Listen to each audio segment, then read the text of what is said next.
Hi, the title of our presentation is Deep Cardiac Telemonitoring for Clinical Cloud Healthcare Application, presented by Samir Belaid. Our motivation is to allow cardiac professionals to interpret the medical measurement remotely. We talk about telemonitoring or especially cardiac telemonitoring for patient healthcare monitoring and if necessary to make decision and having a board with a professional issue in terms of management support and monitoring in a cloud systems.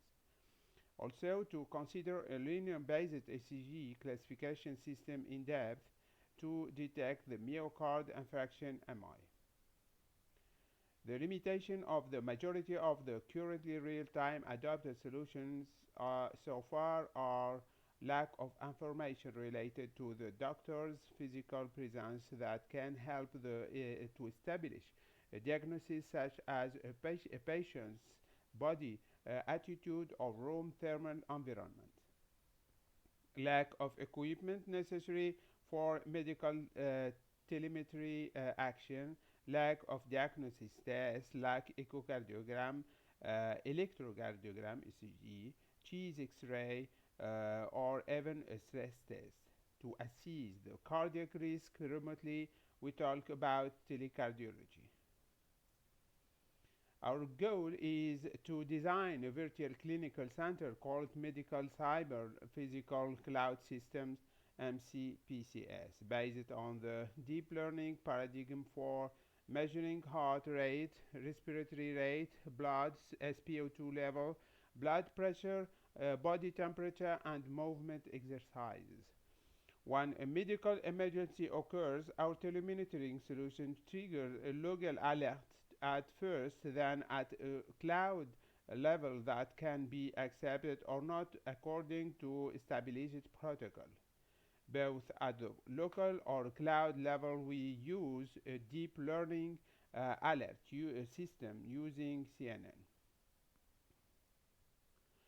Our method, as shown in the flow chart, to provide high quality continuous care for patients.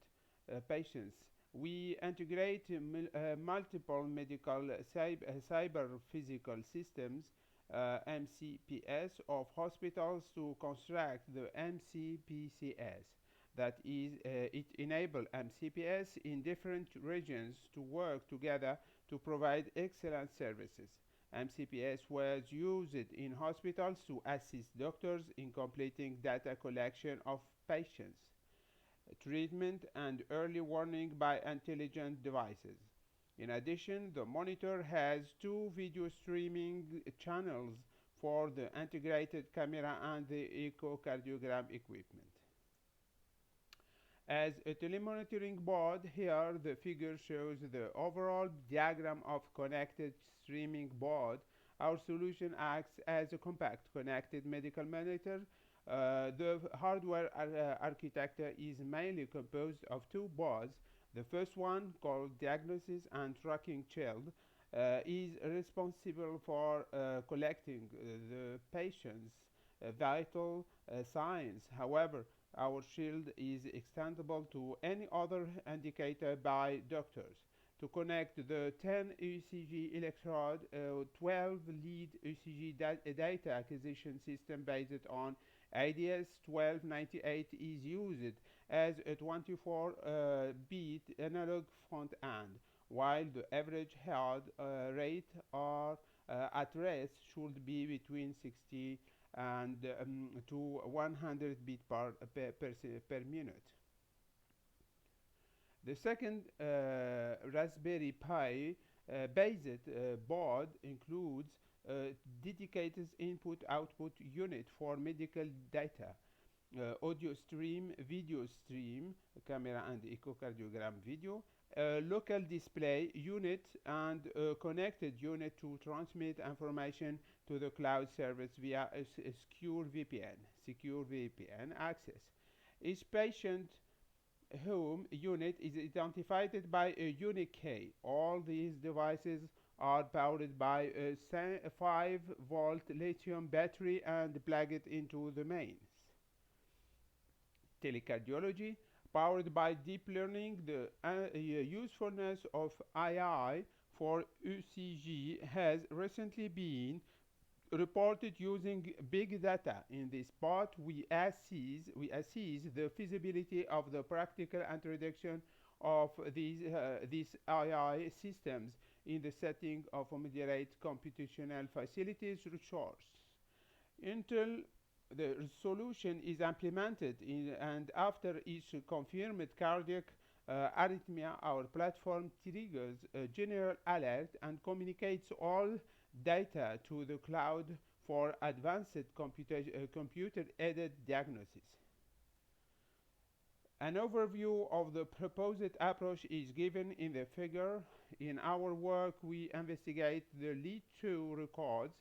They are first filtered by using Debussy 6 wavelet with 10 decomposition levels. For this study, each recording is segmented into an aggregation of PQRST segments. These samples are used directly as input data to the CNN model to perform feature extraction and classification of ECG signals. A pre-processing step is necessary to perform accuracy in the classification step. To denoise the ECG signal, the Debussy 6 wavelet transform is applied.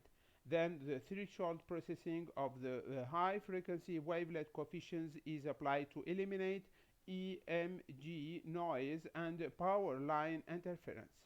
ECG beat signals before and after denoising are shown here in the figure.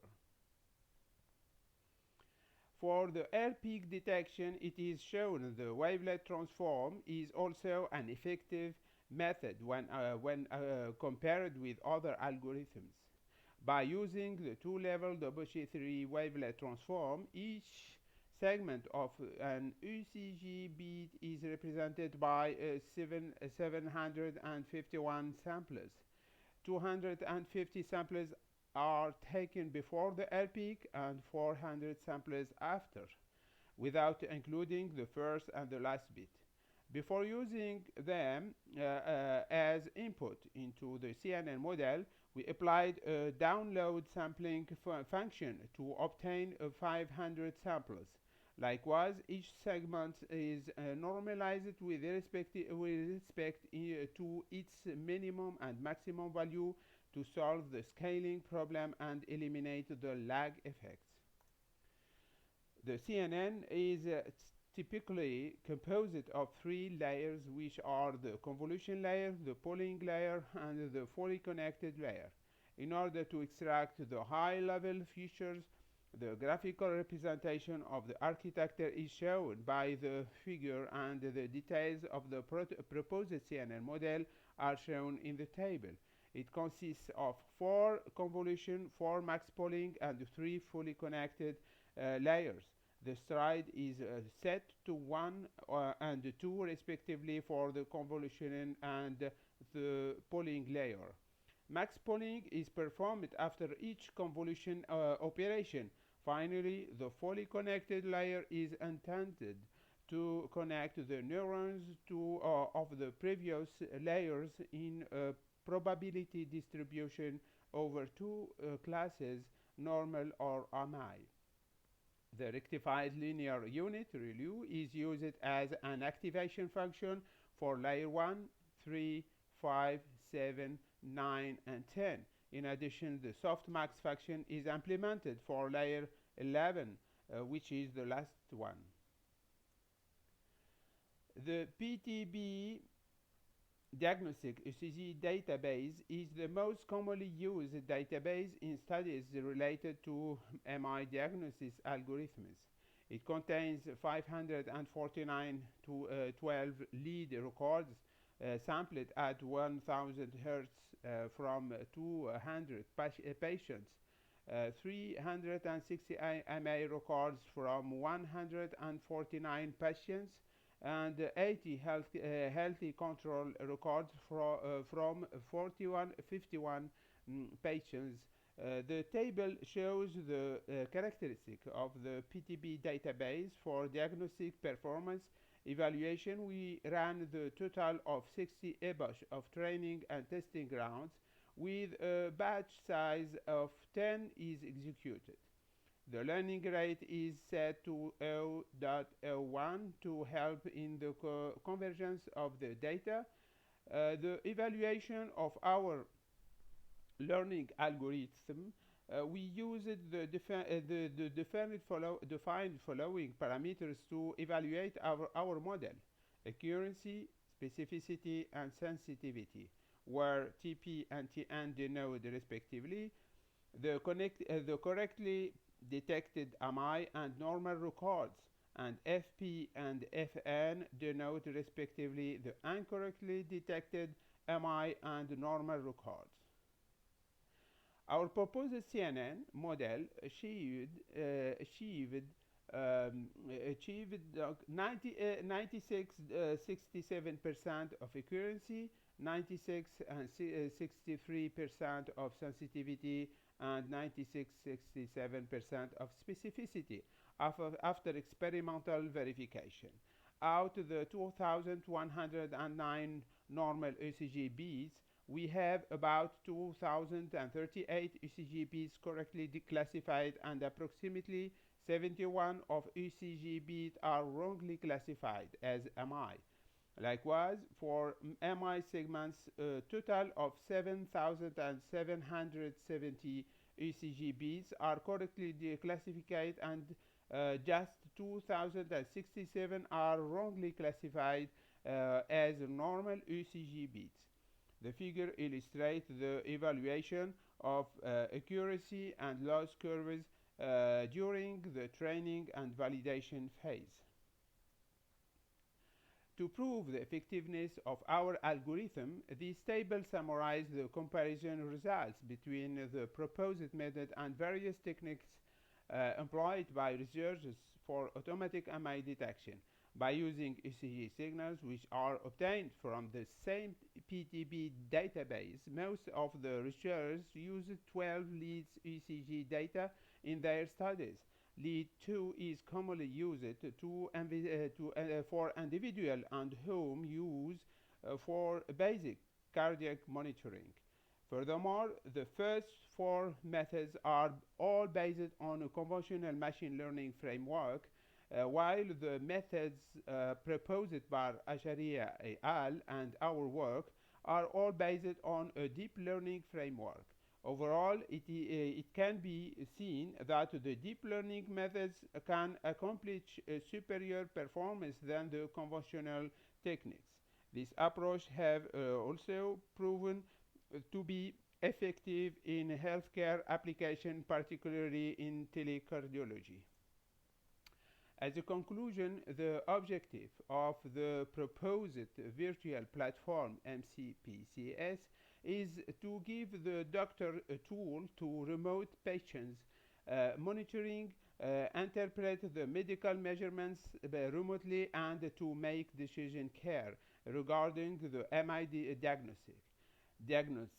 In addition to the measured patient's vital signs, our solution includes a learning-based ECG classification system. Deep learning had an impact in the medical field and especially in cardiology. We applied the wavelet transform method for the air peak detection and a CNN model with 11 layers for MI classification. We tested our models by the PDB database, and we achieved an average accuracy of 96-67%. Thank you for your attention.